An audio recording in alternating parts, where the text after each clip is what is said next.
बेटा ये SH03G पे कौन है?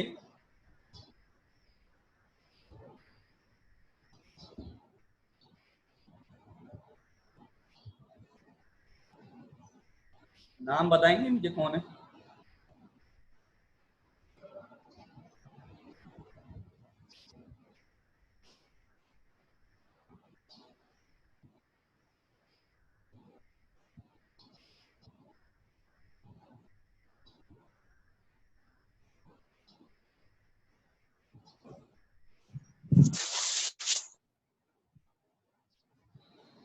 बेटा ये SH03G पे कौन है? ये मुझे अपना नाम बताएं।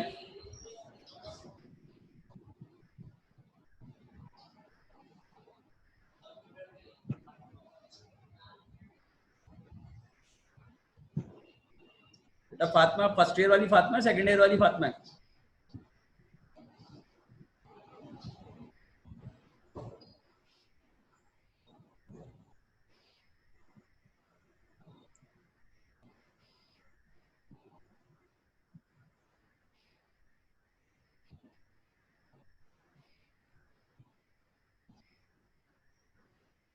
अच्छा मैंने आवाज आ रही सबको? मैंने कुछ होमवर्क कहा था, मुझे कुछ लोगों ने सेंड किया है, सबने सेंड नहीं किया। सही है, हबीबा का, एमन का और एक बंदे का और आया गालबन मेरे पास। सही है, बाकी किसी बंदे का आया नहीं मेरे पास। सही, और शायद आमना ने भेजा है। बाकी बंदों ने मुझे काम नहीं सेंड किया, क्यों भाई? जी कुलसुम, क्यों काम सेंड नहीं किया आपने?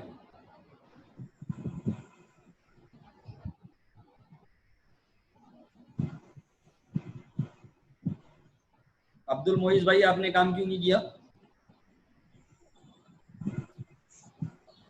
सर किया तो आपका नंबर ही नहीं मिल रहा था ग्रुप पे मेरा नंबर नहीं मिल रहा। अच्छा, अच्छी को आज कर दूंगा। कुलसुम, कुलसुम आपकी आवाज नहीं आ रही मुझे।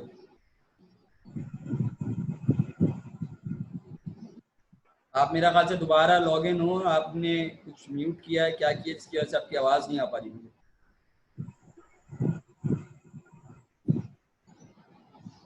दोबारा लॉग आउट होकर दोबारा साइन इन हो जाए मेरा ख्याल से।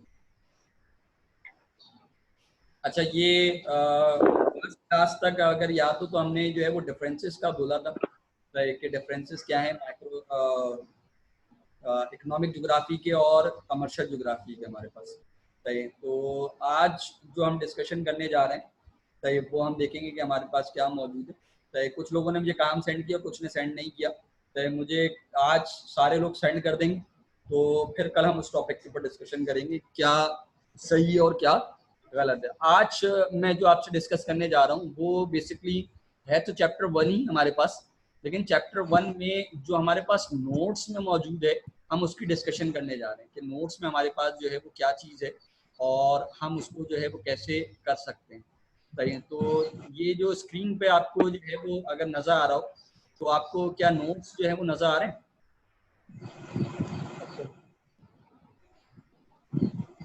अच्छा देखें यहाँ पर बेटा ये जब आप नोट्स बाय करेंगे तो आपको ये नोट्स के अंदर चैप्टर नंबर 1 नजर आएगा, definition and scope of commercial geography.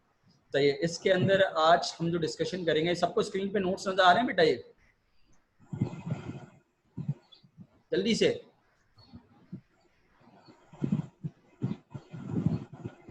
Yes sir. सही है। अच्छा देखो इसमें सबसे पहले तो डेफिनेशंस लिखी हैं, ये वो दो डेफिनेशंस हैं जो हम ऑलरेडी डिस्कस कर चुके हैं। अगर याद हो तो हमने इकोनॉमिक ज्योग्राफी और कमर्शियल ज्योग्राफी की डेफिनेशन डिस्कस की थी कि इकोनॉमिक ज्योग्राफी जो है वो इंटेलेक्चुअल इंटरेस्ट का नाम है to the to the geographic effects related to commerce, और इकोनॉमिक ज्योग्राफी जो है वो एडजस्ट करता है इकोनॉमिक एक्टिविटी को टू द फिजिकल एनवायरनमेंट। ये दोनों डेफिनेशंस हमने लास्ट क्लासेस में डिस्कस ऑलरेडी कर चुके हैं। तो आज जो हमारे पास डिस्कशन का हिस्सा है वो है scope of economic geography and commercial geography, कि हमारे पास स्कोप क्या है इकोनॉमिक ज्योग्राफी का और कमर्शियल ज्योग्राफी। इसमें जो सबसे पहली चीज अगर तुम्हें नजर आ रही हो तो वो हमारे पास जो है वो है स्टडी ऑफ एग्रीकल्चर रिसोर्सेस। क्या है भाई इकोनॉमिक ज्योग्राफी जो है वो क्या है? अच्छा पहले तुम ये लफ्ज बताओ, what is mean by scope? Scope किसको कहते हैं? कोई भी बताना चाहे जरा जल्दी से बता दे मुझे, स्कोप किसको कहते हैं? सर काइंड्स को कहते हैं। काइंड्स को कहते हैं? नहीं, स्कोप का वर्ड तुमने पीओसी में पढ़ा है।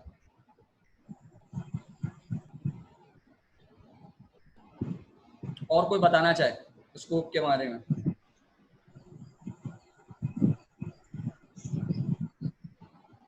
जी कुलसुम, कुलसुम तुम्हारे माइक का मेरा ख्याल से कोई मसला हो गया है, जो तुम डिवाइस यूज कर रही हो उसके माइक या तो म्यूट हुआ हुआ है, चाहिए वहां से जो डिवाइस तुम यूज कर रही हो, क्योंकि उस माइक की आवाज नहीं आ रही। यहाँ से तुम्हारा नेटवर्किंग सही चल रहा है, चाहिए क्योंकि तुम्हारा जो है वो उसके ऊपर शो होता है कि तुम कुछ बोलना चाह रही हो, लेकिन तुम जो है वॉल्यूम के अपने माइक का जो है ना वॉल्यूम को एडजस्ट करो, उसको बढ़ाओ, चाहिए तो हो सकता है आवाज आए। चाहिए हो सकता है किसी ने जो है वो कॉलिंग का या उसका वॉल्यूम जो है वो स्लो कर दिया हो, सही, जिसकी वजह से जो वो आवाज नहीं आ पा रही। तुम्हारी आवाज में सुन नहीं पा रहा कि तुम क्या बोल रही हो। सही है? हेलो जी बाजी, अब आ रही है, अब आई है आवाज। अब आ रही है आवाज। सही है, तो मेरा ख्याल से तुम्हारा माइक जो है वो म्यूट हुआ था वहां से। अच्छा, yes sir. Study of agriculture resources. Agriculture resources जो हैं, पहले स्कोप की बात करते हैं हम। स्कोप किसको कहते हैं? स्कोप की बात करूं बेटा तो स्कोप जो है बेसिकली ये वर्ड यूज किया जाता है, और उसकी ट्रांसलेशन अगर हम कहते हैं तो हम कहते हैं वसत, वसी होने को कहते हैं कि इसके अंदर क्या क्या चीजें कवर होती हैं, क्या क्या चीजें इसके सिलेबस का हिस्सा हैं, क्या चीजें इसका पार्ट हैं, कितनी चीजें इसमें शामिल हैं, चाहिए ये सब स्कोप में शुमार होता है। यानी हम इसको अगर स्टडी करेंगे तो हम कहाँ कहाँ जा सकते हैं, कहाँ कहाँ काम कर सकते हैं, सही, कहाँ कहाँ ये यूटिलाइज होती है, ये सब स्कोप में शुमार किया जाता है इसके। तो सबसे पहली चीज अगर देखो स्कोप में, हमने पीछे भी तस्करा किया था जब हम इकोनॉमिक ज्योग्राफी और कमर्शियल ज्योग्राफी का तस्करा करते थे, तो स्टडी ऑफ एग्रीकल्चर रिसोर्सेज। हम इकोनॉमिक ज्योग्राफी या कमर्शियल ज्योग्राफी में एग्रीकल्चर रिसोर्सेज की स्टडी करेंगे। सबसे पहली चीज एग्रीकल्चर रिसोर्सेज से क्या स्टडी करेंगे कि एग्रीकल्चर रिसोर्सेज कहाँ पर प्रोड्यूस होते हैं, कहाँ ज्यादा होते हैं, कहाँ कम होते हैं, कहाँ पर क्यों ज्यादा है और कहाँ पर क्यों कम है, क्या रीजन है इसके कम और ज्यादा होने के, या कहाँ पर ज्यादा होने की क्या वजूहात हैं। सही, तो ये स्टडी ऑफ एग्रीकल्चर रिसोर्सेज है। कहाँ फसल कब कट के आ जाती है मार्केट, सही है, कब जो है वो कहाँ बल्क में होती है, कहाँ जो है वो कम है प्रोडक्शन, ये सारी चीजें स्टडी ऑफ एग्रीकल्चर रिसोर्सेज का हिस्सा है। कहीं पर अगर प्रोडक्शन ज्यादा हो रही है तो क्यों हो रही है, कहीं पर अगर कम हो रही है तो क्यों कम हो रही है, ये सब स्टडी ऑफ एग्रीकल्चर रिसोर्सेज। दूसरे नंबर पे अगर स्टडी ऑफ मिनरल रिसोर्सेज, मादनी ज़खायर, हम इसके अंदर स्टडी करते हैं मादनी ज़खायर की, क्योंकि हम अगर हम बात करें, हम ट्रेड की बात करें, तजारत की बात करें, तो हमें जो है वो जाहिर सी बात है हमारे पास जो है वो मादनी ज़खायर जो है वो दुनिया में अहमियत रखते हैं। तो हम यहाँ पर स्टडी करते हैं मिनरल रिसोर्सेज की, कहाँ पर मादनी ज़खायर ज़्यादा है, कहाँ कम है, कहाँ ज़्यादा है तो वो किस क्वालिटी के हैं। यानी अगर मैं कहूँ पाकिस्तान में जो है कोल के ज़खायर ज़्यादा हैं, तो अब कोल के ज़खायर अगर ज़्यादा हैं तो वो किस क्वालिटी के हैं, हमारे पास किस स्टैंडर्ड के हैं, क्या हमें वो निकालने चाहिए या नहीं निकालने चाहिए, ये सारी चीज़ें जो है वो स्टडी ऑफ मिनरल रिसोर्सेज का हिस्सा है। सही, कौन से मुल्क के पास कौन सी मादनी ज़खायर ज़्यादा है। देखो दुनिया में ऐसा नहीं है कि हर रिसोर्सेज हर मुल्क के पास मौजूद है और बल्क में मौजूद है, हमारे पास रिसोर्सेज की कमी है। किसी मुल्क के पास कोई रिसोर्स ज्यादा है, किसी मुल्क के पास कोई रिसोर्स ज्यादा है, किसी के पास कोई मादनी ज़खायर ज्यादा है, किसी के पास कोई दूसरा जो है वो मिनरल ज्यादा मौजूद है। चाहिए तो हमारे पास हम ये देखते हैं कि कौन सा मुल्क कौन सी चीज की प्रोडक्शन ज्यादा करता है, चाहिए, और हमारे पास कौन सा मुल्क ऐसा है जो हमारे पास करीब है जहाँ प्रोडक्शन ज्यादा भी हो रही है, जिसके रेट कम है, हम वहां से बाय कर सकते हैं। तो ये सारी चीजें स्टडी ऑफ मिनरल रिसोर्सेज के अंदर शुमार की जाती हैं। फिर स्टडी ऑफ इंडस्ट्रियल रिसोर्सेज, एक बहुत ही इंपॉर्टेंट बात इसके अंदर बेटा, देखिए इंडस्ट्रीज दुनिया के अंदर वो बेसिकली डिपेंड करती है, इंडस्ट्री है वो दो चीजों के ऊपर बेसिकली डिपेंड करती है, उस एरिया की प्रोग्रेस पर डिपेंड कर रही होती है। पहली चीज जो है वो है एग्रीकल्चर रिसोर्स, या तो इंडस्ट्री आपके पास जो लगी हुई है वो एग्रीकल्चर रिसोर्सेज के ऊपर डिपेंडेंट होगी, सही, यानी उसकी जो प्रोडक्शन है वो एग्रीकल्चर के ऊपर डिपेंडेंट होगी। जैसे अगर मैं एक छोटी सी एग्जांपल दूं, पाकिस्तान के अंदर शुगर इंडस्ट्री चीनी बनाने की जो इंडस्ट्री है, चाहे वो डिपेंडेंट है एग्रीकल्चर रिसोर्सेज के ऊपर। सही, अगर मुल्क के अंदर एग्रीकल्चर ज्यादा होगा, अगर मुल्क के अंदर गन्ने की प्रोडक्शन ज्यादा होगी, शुगर केन की प्रोडक्शन ज्यादा होगी, तो ऑटोमेटिकली शुगर इंडस्ट्री ग्रो करेगी। सही, सेम इसी तरह अगर शुगर इंडस्ट्री की बात मैं दूसरी टेक्सटाइल इंडस्ट्री, चाहे कॉटन टेक्सटाइल इंडस्ट्री की बात करूँ, कॉटन टेक्सटाइल इंडस्ट्री जो आपके पास कपड़े बना रही है वो डिपेंडेंट है कॉटन के ऊपर, और अगर वो कॉटन के ऊपर डिपेंडेंट है बेटा, कॉटन टेक्सटाइल इंडस्ट्री, तो वो जो कॉटन के ऊपर डिपेंडेंट है, तो कॉटन के ऊपर डिपेंडेंट होना भी इस बात का मतलब है कि आप जो प्रोडक्शन कर रहे हैं वो एग्रीकल्चर बेस्ड है। तो एग्रीकल्चर, अगर आपके पास कॉटन की प्रोडक्शन ज्यादा होगी, कपास की प्रोडक्शन ज्यादा होगी, तो आप कपड़े ज्यादा प्रोड्यूस कर सकेंगे कॉटन के। तो दो इंडस्ट्रीज हो गई जो किसके ऊपर बेस कर रही है, एग्रीकल्चर के ऊपर बेस कर रही है। अब मैं तस्करा करता हूँ मिनरल रिसोर्सेज। आप लोग जिस कमरे में बैठे हुए चाहिए, और उस कमरे में यकीनन पंखा लगा हुआ होगा, सही, उम्मन हर रूम में जो है वो पंखे लगे हुए होते हैं, तो आपके घर में यकीनन पंखा लगा हुआ सही। और अगर आप जिस कमरे में बैठे हैं उसमें पंखा लगा हुआ है, तो वो जो पंखा है बेटा, अगर आप उसके ऊपर गौर करें तो वो मिनरल रिसोर्सेज के ऊपर बेस कर रहा है, चाहे उसके अंदर आयरन का इस्तेमाल हुआ है, उसके अंदर कॉपर का इस्तेमाल हुआ है, तो वो इसका मतलब ये हुआ कि वो मिनरल इंडस्ट्री के ऊपर बेस कर रहा है, सही। यानी अगर वो आपके पास जो है वो आयरन की, आपके पास जो है वो कॉपर की प्रोडक्शन होगी, तभी आप जो है वो उसको प्रोड्यूस कर पाएंगे। या तो आप इंपोर्ट करें, या तो आप जो है वो आपके पास खुद ये इंडस्ट्रीज मौजूद हो, तो आप इसकी मदद से आप पंखा प्रोड्यूस कर सकते हैं, अदरवाइज आप पंखे की प्रोडक्शन नहीं कर सकते। इसका मतलब डिपेंडेंसी आ गई किसके ऊपर, मिनरल रिसोर्सेज के ऊपर। आपके पास के वो मिनरल होगा तो आप प्रोड्यूस कर पाएंगे, अदरवाइज आप उसकी प्रोडक्शन नहीं कर सकते, सही। तो इंडस्ट्रीज, या तो आपके पास इसी तरह मैं कहूँ, आपने रोडों पे गाड़ियां चलती हुई देखी है, चाहे कारें हैं, गाड़ियां हैं, बाइक्स मौजूद हैं, सबकी सब डिपेंडेंट है मिनरल पे, चाहे आयरन के ऊपर। आयरन प्रोडक्शन होगी तो आप जो है वो आपकी जो ऑटोमोबाइल इंडस्ट्री है, चाहे वो आपकी प्रमोट होगी, वो ग्रो करेगी, सही। इसका मतलब डिपेंडेंसी क्या हो गई, मिनरल रिसोर्सेज, सही। क्लियर है, बात समझ में आ गई, चाहे। तो वो ये कहता है कि हम स्टडी करते हैं इसके अंदर इंडस्ट्रियल रिसोर्सेज की, कौन सी इंडस्ट्रीज कहाँ पर ज्यादा है, कहाँ पर कम है, सही। और उनकी कम और ज्यादा होने के लिए जो बेसिक फैक्टर्स हैं, उसमें किसी जगह पर एग्रीकल्चर रिसोर्सेज का कम या ज्यादा होना, या मिनरल रिसोर्सेज का कम ज्यादा होना भी शामिल है। फिर है study of means of transportation. Means of transportation कहते हैं हम ट्रांसपोर्टेशन के जराए को, कि हमारे पास जो जराए नकलो हमल है, यानी मूवमेंट के जो जराए हैं हमारे पास, एक जगह से दूसरी जगह जाने का जो जरिया है वो कैसा है। अब देखो यहाँ पर एक मैं अक्सर एग्जांपल देता हूँ कि बेटा देखो, हमारे पास हर चीज के लिए अलग किस्म की ट्रांसपोर्टेशन दरकार होती है, तो आप किसी चीज के लिए जब आप मूवमेंट करते हैं तो आप कहते हैं भाई मुझे उस चीज के लिए वैसी मिनरल रिसोर्सेज या वैसी ट्रांसपोर्टेशन अगर मेरे पास होगी, मैं उसकी मदद से मूव कर पाऊंगा। मैं अक्सर एक एग्जांपल देता हूँ समझाने के लिए, थोड़ा सा आपके ऊपर रख के। फिर अगर मैं कहूँ आप में से हमारे अब्दुल मोइज भाई, सही है। अच्छा देखो, कभी भी कोई भी एग्जांपल आपके ऊपर रख के दी जा रही हो तो उसको सिर्फ समझने के लिए समझिएगा, तो उसको ये नहीं समझिएगा कि मैं आपका मजाक उड़ा रहा हूँ या कोई चीज़ कर रहा हूँ, सिर्फ समझाने के लिए उस चीज़ को वाज़ेह करना, सही है। मजाक उड़ाना मकसद नहीं, समझाना मकसद है। मैं और जब जाहिर सी बात है बंदे के ऊपर रखकर एग्जाम्पल दी जाती है, जो आपके क्लास का स्टूडेंट हो या आपके, तो आपको बात ज़्यादा याद रहती है, सही। मैं एक छोटी सी एग्जाम्पल दूँ समझाने के लिए, मीन्स ऑफ ट्रांसपोर्टेशन से रिलेटेड। बिल्कुल, अगर अब्दुल मोइज साहब हैं हमारे, मोइज भाई, ये मोइज भाई जो है वो करीमाबाद चले गए, सही। और करीमाबाद की मार्केट से जाकर ये एक अलमारी खरीद रहे हैं, सही। और अलमारी खरीद रहे हैं, अलमारी का ताल्लुक आप कहेंगे बिल्कुल, मैं कहूँ वो आयरन की अलमारी जो है वो खरीद रहे हैं, सही, वुड की नहीं है, सही।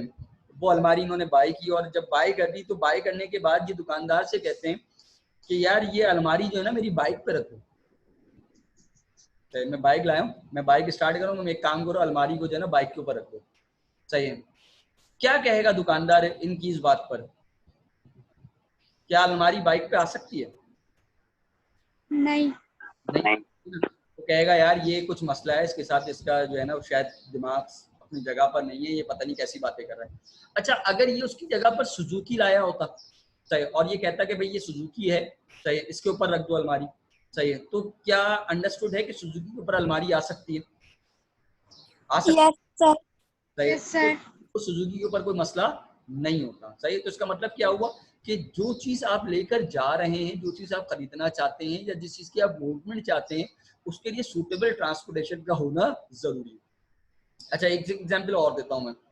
आप लोगों ने जो है वो डंपर देखा है, रेत के जो डंपर आते हैं, बड़े सर वाले, मैंने देखा। बड़े वाले जो ट्रक होते हैं ना, जिसके ऊपर रेत की मट्टी आती है, चाहे ट्रक टाइप के डंपर जो होते हैं, चाहे लोहे के बने हुए पूरे, सही, उम्मन पठान उनको चला रहे होते हैं। सही, तो वो बिलफर्ज अगर हम थोड़ी देर के लिए अज्यूम करें कि मोइज के पास वो डंपर है जो रेत बजरी वगैरह मूव करने के लिए कहीं पर जब कंस्ट्रक्शन होती थी जब आता है। सही है। अच्छा, अब हुआ क्या कि हमारे जो मोइज भाई हैं ये उस डंपर के साथ जो है वो एयरपोर्ट चले गए खाला को लेने। सही, इनकी खाला आई है बाहर से, दुबई से आई है बिलफर्ज। सही, इन्होंने क्या किया, इन्होंने वो डंपर लिया और डंपर लेकर जो है वो चले गए कहाँ, एयरपोर्ट चले गए। एयरपोर्ट पे ले जाकर जैसे इन्होंने जो है वो गेट पे गाड़ी रोकी, सही, अपना जो डंपर है वो रोका, सही, एकदम वहां पे हलचल मच गई। सही, क्यों हलचल मच जाएगी, क्योंकि लोग समझेंगे कि भाई शायद कोई खुद कुछ बम्बार आ गया, कोई दहशतगर्द आ गया जो डंपर लेकर आया है यहाँ पर, अभी ये धमाके से फट जाएगा, कोई हादसा होता है, लोग दूर दूर भागना शुरू कर देंगे। सही, और थोड़ी देर बाद जब देखेंगे नहीं जनाब ये बम वाला नहीं है, तो फिर उतार के अब्दुल मोइज को मारेंगे ठीक ठाक। सही, अब्दुल मोइज बोलेगा भाई मैं तो अपनी खाला को लेने आया हूँ। कहेंगे भाई ये क्या तरीके कार है, तुम खाला को लेने आए हो, खाला को लेने आते तो किसी टैक्सी पर आते, बाइक पर आ जाते, सही, कोई मसला नहीं था, लेकिन ये जो तुम डंपर लाए हो ये सही नहीं है। अच्छा, क्या डंपर पे अब्दुल मोइज कहेगा भाई मैं तो अपनी फैमिली को डंपर में लेकर घूमता हूँ, सही, मैं तो आगे बिठा देता हूँ, कोई मसला नहीं है, मैं तो लेता हूँ आराम से, हम लोग कहीं भी जाना होता हम चले जाते हैं इसमें बैठ के। सही, लेकिन क्या ये चीज सूटेबल है? सही, क्या ये सही था इसका डंपर ले जाना वहां पर? No sir. उनको वहां से लेकर, इसका मतलब क्या हुआ कि आपको जो ट्रांसपोर्टेशन करनी है उसके लिए सही ट्रांसपोर्ट का होना जरूरी है। अच्छा, फिर मैं एक चीज और कहता हूँ कि बेटा देखो हमारे पास कई किस्म की ट्रांसपोर्ट्स मौजूद हैं, मुख्तलिफ चीजों के लिए मुख्तलिफ ट्रांसपोर्टेशन के जरिए मौजूद हैं। चाहे कुछ चीजें सिलेंडर्स के जरिए मूव होती हैं, कुछ चीजें पाइप के जरिए जाती हैं, कुछ चीजें जो हैं वो आपके पास मुख्तलिफ गाड़ियों के जरिए मूव करते हैं आप, सही है, कुछ चीजें समंदर के जरिए जा रही हैं आपके पास, चाहे समुद्री रास्ते से आपके पास। तो आपको जिस मुल्क से आप ट्रेड कर रहे हैं, चाहे आपको पता होना चाहिए उसके बाद कौन से रिसोर्सेस मौजूद हैं, किन रिसोर्सेस से आप ट्रेड कर सकते हैं। तो जैसे अगर मैं कहूँ हमारा पड़ोसी मुल्क है अफगानिस्तान, अफगानिस्तान से हम किस मीन्स ऑफ रिसोर्सेस के जरिए ट्रेड नहीं कर सकते? सी। किसके? बाय सी। बाय सी, बिल्कुल। क्यों बाय सी हम उनसे ट्रेड नहीं कर सकते? क्योंकि सर हमारा ट्रेड रूट नहीं है। नहीं, हमारा ट्रेड रूट तो है बेटा, हमारे पास समंदर मौजूद है, उनके पास समंदर नहीं है, अफगानिस्तान में समंदर नहीं है। सही, तो जब अफगानिस्तान में समंदर नहीं है तो वो बाय सी हमसे ट्रेड नहीं कर सकते। बात समझ में आ रही है? हम अपने पड़ोसी मुल्क ईरान से या इंडिया से या बांग्लादेश से या सऊदी अरब से, सही, या ऑस्ट्रेलिया से तो हम बाय सी ट्रेड कर सकते हैं, लेकिन हम अफगानिस्तान से बाय सी ट्रेड नहीं कर सकते। इसका मतलब क्या हुआ कि ट्रांसपोर्टेशन के लिए एक अहम किरदार ये है कि जिस मुल्क से हम ट्रेड करने जा रहे हैं हमें ये पता होना चाहिए कि वो मुल्क जो है वो ट्रांसपोर्टेशन किन रिसोर्सेज से हमसे कर सकता है, किन वसाइल से हम उनसे ट्रेड कर सकते हैं। सही है, क्लियर है, बात समझ में आ रही? और किस प्रोडक्ट के लिए हमें किस किस्म की ट्रांसपोर्टेशन दरकार है। सही, यानी अगर हम पिकनिक बनाने जा रहे हैं तो हमें कैसी ट्रांसपोर्टेशन चाहिए, अगर हम जो है वो कोई मशीनरी खरीदने जा रहे हैं, कोई हैवी मशीनरी खरीदने जा रहे हैं, तो किस किस्म की हमें ट्रांसपोर्ट दरकार होगी। सही, क्लियर है, याद रहेगी बात। फिर study of trade centres. What is mean by trade centre? क्या होता है ट्रेड सेंटर?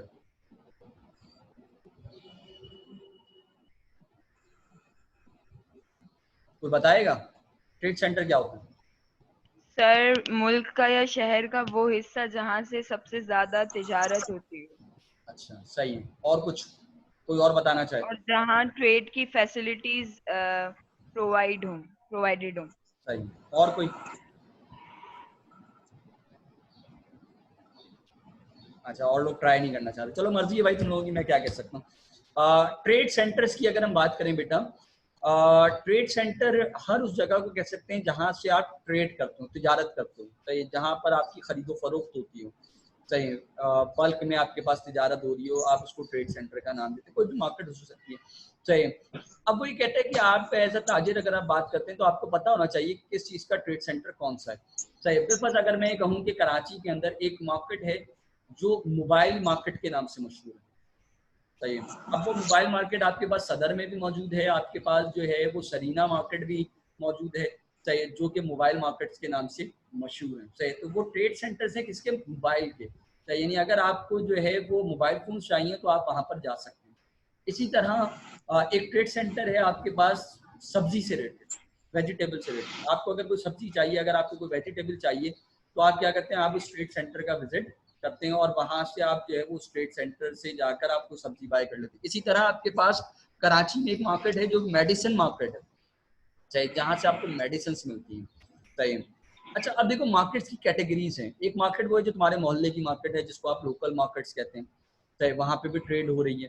चाहे इसी तरह एक मार्केट है आपके पास जो आपकी कहना चाहिए नेशनल लेवल की मार्केट है, यानी वहाँ पे सूबे के लोग या आपके पास जो है मुल्क के अंदर से लोग जो है वो आते हैं और चीज़ें खरीदो फरोख्त करते हैं। एक मार्केट वो है जो आपकी इंटरनेशनल मार्केट है। इंटरनेशनल मार्केट के मतलब है एक ऐसी मार्केट जहाँ पर इंटरनेशनल बायर्स और सेलर्स मौजूद होते हैं। तो क्या कराची शहर में कोई इंटरनेशनल मार्केट्स हैं?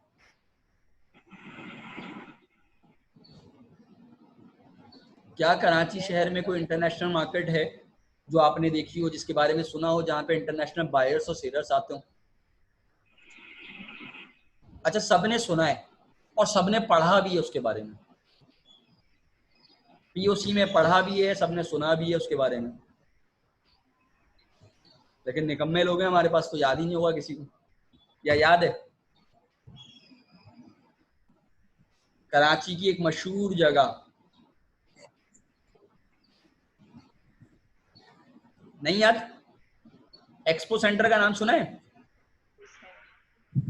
Yes, sir. बोलने वाली थी मैं ये। Yes, sir.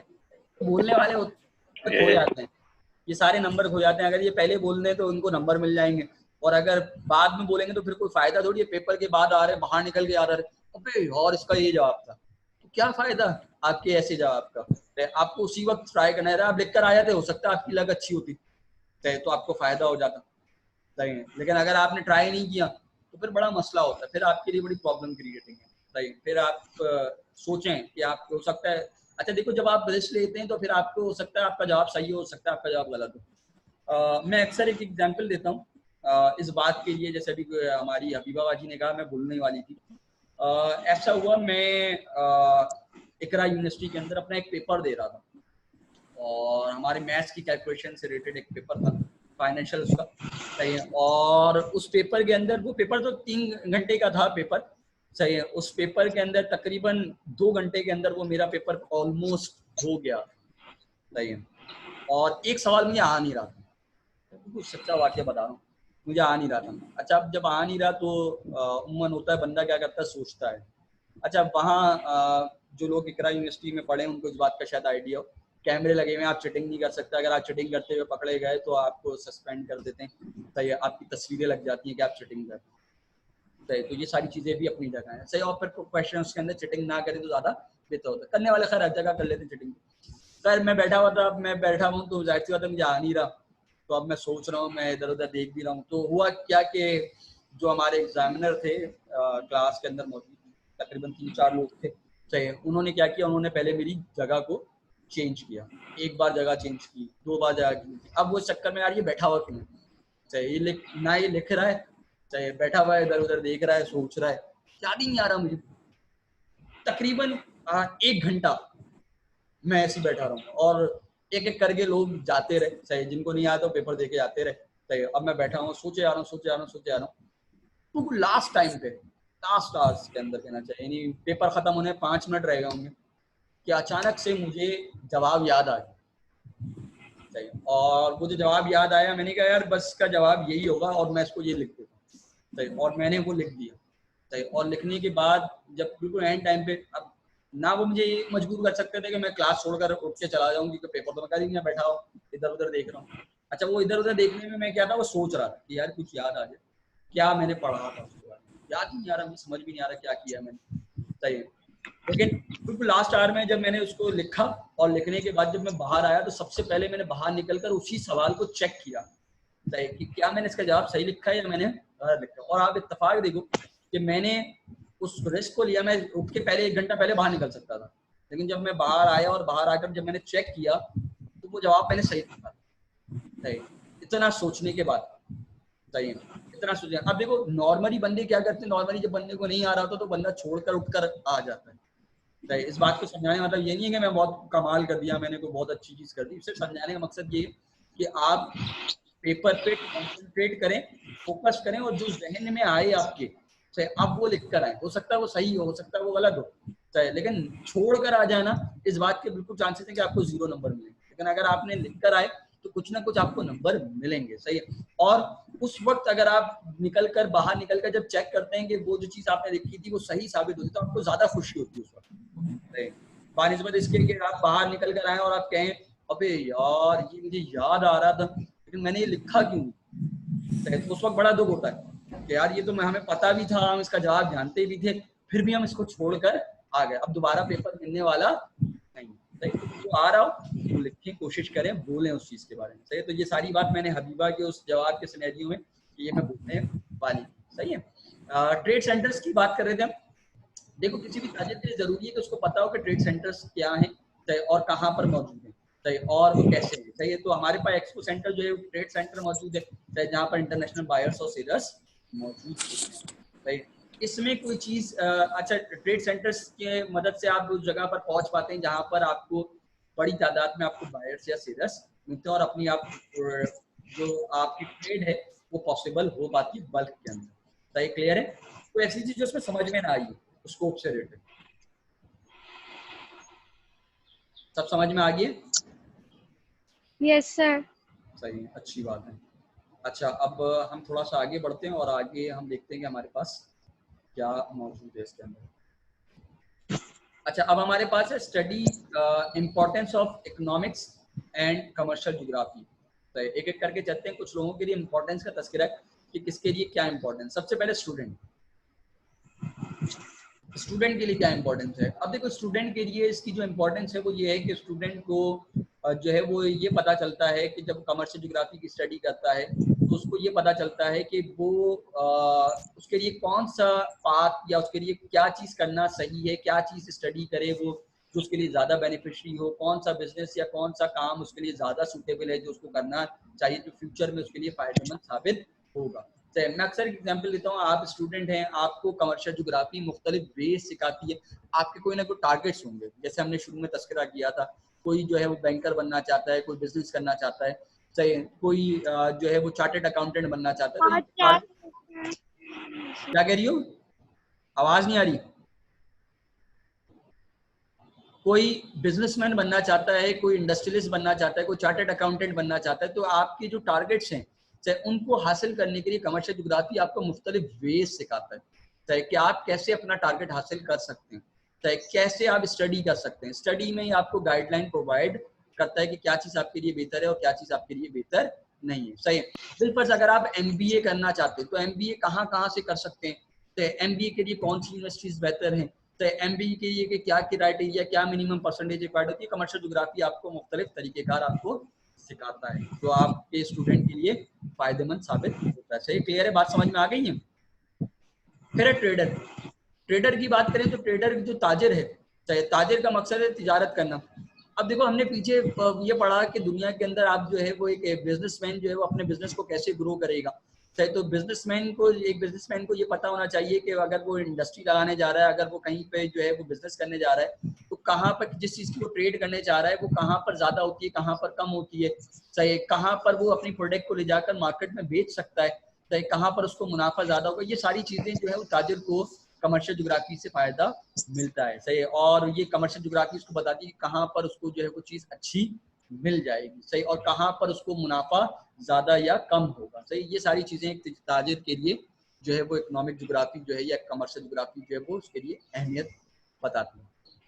इंडस्ट्रियलिस्ट की बात करें तो इंडस्ट्रियलिस्ट के लिए जो फैक्टर है लोकेशन का, कि उसको कहाँ पर इंडस्ट्री लगानी चाहिए, सही, तो कहाँ पर इंडस्ट्री लगानी चाहिए इंडस्ट्रियलिस्ट को जो है वो एक commercial geography economic geography guide करती है कि उसके लिए कहाँ पर इंडस्ट्री लगाना बेहतर है। सही, अब अगर इंडस्ट्री लगाने की बात करें तो इंडस्ट्री के लिए हमने पीछे पढ़ा दो चीजें रिक्वायर्ड है, या तो एग्रीकल्चर प्रोडक्ट्स हो या जो है वो क्या हो वो मिनरल रिसोर्सेज आपके पास हो। चाहे तो वो जो इंडस्ट्रियलिस्ट को इंडस्ट्री लगाने जा रहा होता है तो उसके लिए वो सोचता है कि यार मैं जिस जगह पर, जिस इलाके में, जिस कंट्री में मैं प्रोडक्शन लगाने जा रहा हूँ, मैं फैक्ट्री लगाने जा रहा हूँ, तो मेरी वो जो फैक्ट्री है वो एग्रीकल्चर बेस्ड होनी चाहिए या इंडस्ट्रियल बेस्ड होनी चाहिए, चाहे या मिनरल बेस्ड होनी चाहिए वो, चाहे यानी एग्रीकल्चर बेस्ड इंडस्ट्री लगाऊं या मैं मिनरल बेस्ड इंडस्ट्री लगाऊं, तो वो डिपेंड करेगा उसकी उस इंडस्ट्री के ऊपर, वो जो लगाने जा रहा है उसका रॉ मटेरियल कहाँ से आएगा और कैसा होगा। चाहे तो वो फैक्टर ऑफ लोकेशन के वो इंडस्ट्री लगाते हुए स्टडी करेगा कि उसको रॉ मटेरियल कहाँ से सस्ता मिलेगा और कैसा रॉ मटेरियल मिलेगा, वैसी वो इंडस्ट्री वहां पर लगाएगा जिस चीज का रॉ मटेरियल वापर मिकदार में उस जगह पर मौजूद हो। फिर एग्रीकल्चरिस्ट क्या करता है, इंडस्ट्रियल एग्रीकल्चर, खेती बाड़ी करने जा रहा है, काश्तकारी करने जा रहा है। तो वो ये देखता है कि मैं जो खेती बाड़ी करने जा रहा हूँ, मैं जो काश्तकारी करने जा रहा हूँ, तो मुझे कौन सी अपने एरिया में कौन सी फसल काश्त करनी चाहिए, चाहे कौन सी फसल मेरे एरिया के लिए ज्यादा सूटेबल है, चाहे कौन सी फसल के लिए बीज कैसे चाहिए, बीज की कौन कौन सी क्वालिटीज मौजूद हैं, चाहे खादें कौन सी डालनी है कि जिसके नतीजे में मैं जो हूँ वो बल्क में प्रोडक्शन कर सकूँ, मैं ज्यादा से ज्यादा प्रोडक्शन कर सकूँ, कौन सा जदीद तरीकेकार मैं अपनाऊं कि मेरी प्रोडक्शन ज्यादा हो जाए। चाहे तो एग्रीकल्चरिस्ट इकोनॉमिक ज्योग्राफी से इस चीज को, अब देखो खेती बाड़ी करने के कुछ पुराने तरीकेकार हैं, कुछ जदीद तरीकेकार हैं, नए तरीकेकार हैं।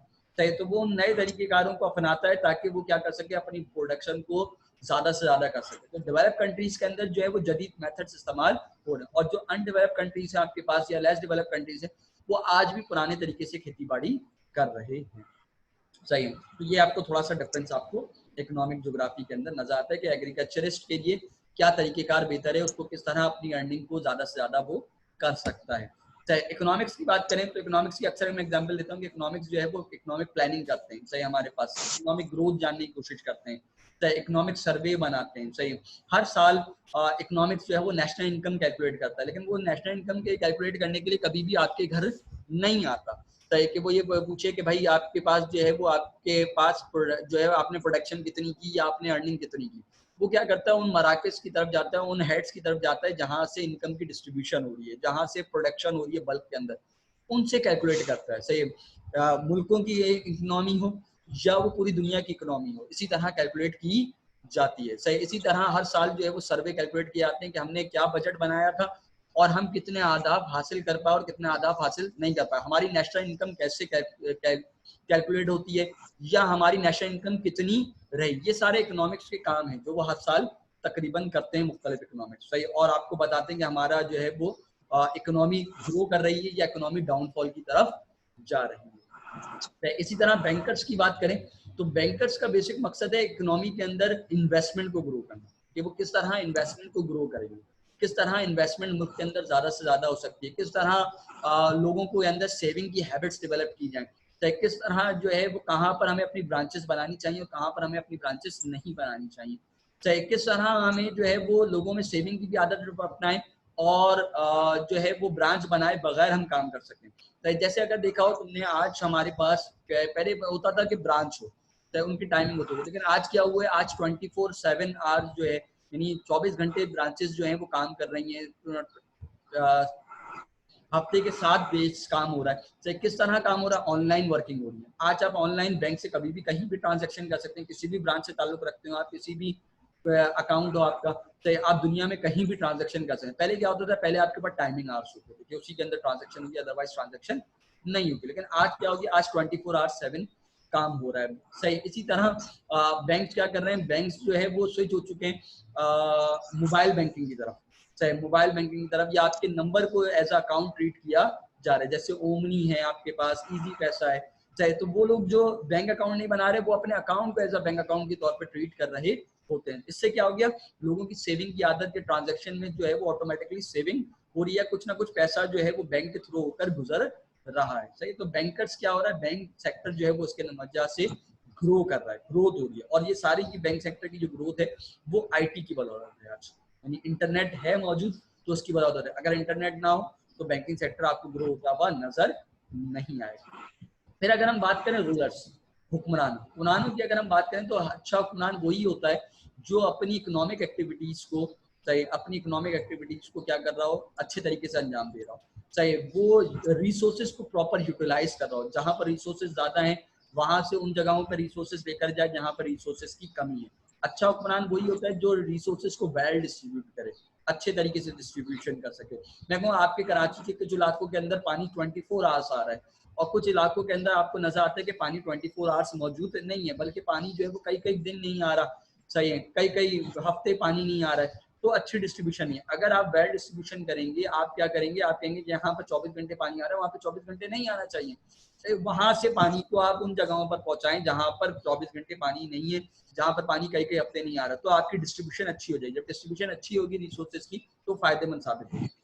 इसी तरह एक हुक्मरान जो है वो देखता है कि कहाँ पर रिसोर्सेज, मैं कहूँ गंदम के जखायर कहाँ ज्यादा है, किस एरिया में ज्यादा है, अगर किसी जगह पर शॉर्टेज हो गई है मुल्क के अंदर, कहीं पर वापस मिकदार में मौजूद है, तो फौरी तौर पर वहां से उन जगहों पर गंदम पहुंचाएगा जहां पर गंदम की शॉर्टेज है, सही। लेकिन अगर मुल्क के अंदर रिसोर्सेज मौजूद नहीं है तो वो बाहर से बाय करेगा। जब बाहर से बाय करेगा तो उसको पता होना चाहिए कि कौन सा मुल्क प्रोडक्शन ज्यादा करता है, दुनिया के किस हिस्से में जो है वो गंदम की प्रोडक्शन ज्यादा हो रही है, कौन सा मुल्क ऐसा है जो करीब तरीन है जहां से हम गंदम फौरी तौर पर खरीद कर अपनी आवाम की जरूरियात को पूरा कर सकते हैं, सही। तो एक अच्छा हुक्मरान वही है जो रिसोर्सेज को ज्यादा से ज्यादा मेजर करे, ज्यादा से ज्यादा जो है वो यूटिलाइज करे, चाहे कम रिसोर्सेज होते हुए भी उनको मैक्सिमम यूटिलाइजेशन करे। मुल्क के अंदर गुर्बत के खात्मे में कोशिश ये करे कि किस तरह गुर्बत को खात्मा कर सकते हैं, किस तरह मुल्क में बेरोजगारी को खत्म कर सकते हैं, ज्यादा से ज्यादा एम्प्लॉयमेंट मुल्क के अंदर कैसे प्रोड्यूस हो सकती है, सही। तो वही अच्छा हुक्मरान तसव्वुर किया जाता है, सही। क्लियर है? इस जो मैंने आज 2 सवाल समझाए हैं आपको, ये दोनों समझ में आ गए? पहला स्कोप समझाया और दूसरा इंपॉर्टेंस, सही। दोनों सवाल समझ में आ गए बेटा आप लोगों को? सारी हेडिंग समझ में आ गई जो आज डिस्कस की? जल्दी से, टाइम कम रह गया हमारे पास। कोई ऐसी चीज जो समझ में ना आई हो?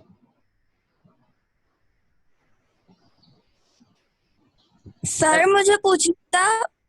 जी पूछो। सर मुझे पूछना था कि सीजी के नोट्स कहाँ से अवेलेबल होंगे? बेटा सीजी के नोट्स आपको कोचिंग से मिल जाएंगे, सही। अभी प्रिंट नहीं हुए, सही। जैसे ही प्रिंट होके आएंगे मैं आपको बता दूंगा कि आप कोचिंग से उस नोट्स को बाय कर लें, सही। बुक आपको मार्केट से मिलेगी, सही। आप बुक मार्केट से, सही है। और कोई सवाल? जी। अच्छा, बुक और नोट्स दोनों चाहिए होंगे आपको, बुक और नोट्स आपको दोनों चाहिए होंगे, दोनों ही आपको बाय करने हैं, सही। ऐसा नहीं है कि आप एक चीज बाय करेंगे और एक चीज आप बाय नहीं करेंगे, सही। और कोई सवाल? Okay sir. सही, कोई सवाल नहीं है? अच्छा, ये दोनों सवालात बेटा एज अ लॉन्ग भी आ सकते हैं जो हमने डिस्कस किया आज, और एज अ शॉर्ट भी आ सकते हैं। यानी ऐसा हो सकता है कि पेपर के अंदर वो आपसे कहे कि सिर्फ और सिर्फ इंपॉर्टेंस बता दें स्टूडेंट के लिए, सिर्फ और सिर्फ इंपॉर्टेंस बता दें इकोनॉमिक्स के लिए, सिर्फ और सिर्फ इंपॉर्टेंस बता दें रूलर्स के लिए, हुक्मरानों के लिए। लाजमी नहीं है कि आपने जो नोट्स में लिखा हुआ है वही रट्टा लगाकर जो है वो आप लिखें। आप उसको ओन वर्डिंग में भी लिख सकते हैं कि इनके लिए क्या इंपॉर्टेंस रखती है या क्या कमर्शियल ज्योग्राफी इनको फायदा पहुंचाती है, सही है। बात समझ में आ गई? तो एज अ लॉन्ग आएगा तो पूरा लिखना पड़ेगा, एज अ शॉर्ट आएगा तो जिससे रेटेड पूछा जाएगा सिर्फ उतना जवाब आप दीजिए। कोई ऐसी चीज जो उसमें समझ में ना आई हो वो आप मुझसे पूछ सकते हैं, अभी पूछ लें, वरना बाद में आप मुझसे बाद में पूछ सकते, कोई मसला नहीं नहीं है। अभी कोई सवाल जहन में? सही, बहुत ही अच्छी बात है। सही, फिलहाल आज टॉपिक यहीं रोक रहे हैं, सही। इससे आगे जो है वो फिर हम नेक्स्ट क्लास में डिस्कस करेंगे, सही। Thank you very much. Allah Hafiz. Allah.